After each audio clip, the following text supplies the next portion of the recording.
সব পাখিরা নিজেদের বাসা বানিয়ে নিয়েছিল, শুধু কালু কাক আর চমেলি পাখি বাসাহীন ছিল। চমেলি বেচারি পরিশ্রম করে যাচ্ছিল, কিন্তু ওর বাসা বানানোর জন্য কিছু জিনিস পাচ্ছিল না। কিন্তু চমেলি পাখি খুবই ভালো ছিল। পেঁপে দাদা, আমি তোমার বাসায় থাকি। বাইরে বৃষ্টি হচ্ছে খুব, আমার বাচ্চারা ভিজে গেছে পুরো। হ্যাঁ চামেলি বোন, থাকো, কিন্তু তুমি নোংরা করবে না। আগে কালো কাক থেকে গেছিল, ও আমার বাসাটা অনেক নোংরা করে দিয়েছিল।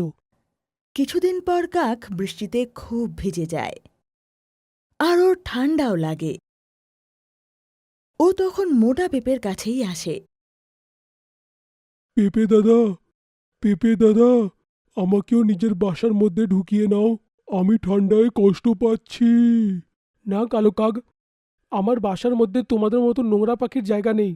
আর এমনিতেও চামেলি পাখি বাচ্চাদের সাথে আছে, তুমি এখান থেকে চলে যাও। কালো কাক এই কথা শুনে চলে যায়, আর তারপর বৃষ্টির দিন শেষ হয়ে যায়।